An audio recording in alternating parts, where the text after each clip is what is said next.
And just the reaction that I got from that crowd, and I had 20 security guards covering my head when we were walking out of the arena, and just, man, it was just like, that's when I knew I arrived, and I was here, and I was here to stay. And it was beautiful, man. It was one of the greatest days of my life. The anticipation of it, like just sitting in a hotel room in Macau, China, you know, a beautiful Marina Bay Sands that the UFC provided, just being so nervous, like, man, I'm about to get into a fist fight this weekend with a guy that I have no idea who he is. He lives somewhere in China, and he's coming to hurt me. So it was a lot of nerves to channel coming from wrestling, going to the big stage in the UFC, and all the attention that comes with it. I just came out like a bat out of hell. I wanted to put on a pace that no one was going to be able to match. I just remember taking him down, slamming him, and getting some heavy ground and pound on him. And I just took the fight out of him. I could see his soul leaving his body, and it was vicious. And that's what really set the tone that I was a fighter and I was here to stay. Robbins right on top of the action. More big shots. Fight back, fight back, fight back. Hit is all over. Colby Covington wins his UFC debut.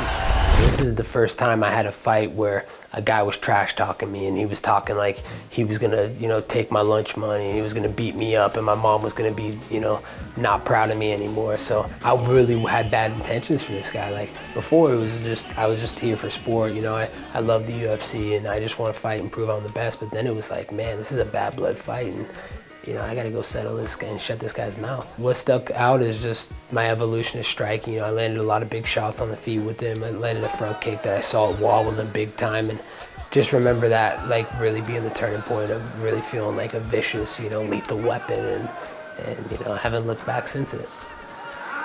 That's it. Hit is all over. That's it. Mark Smith stops the fight.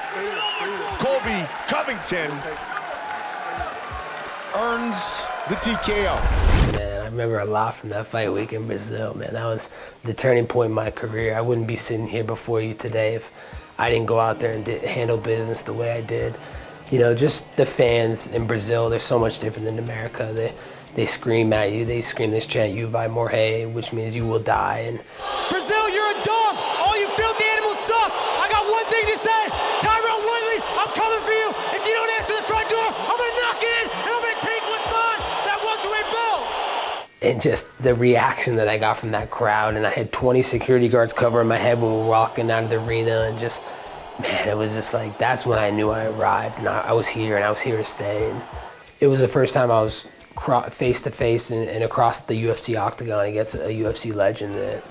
That was my opportunity to create my own legend, to create my own legacy. So it was beautiful, man. It was one of the greatest days of my life. And the crowd are now reacting to Covington.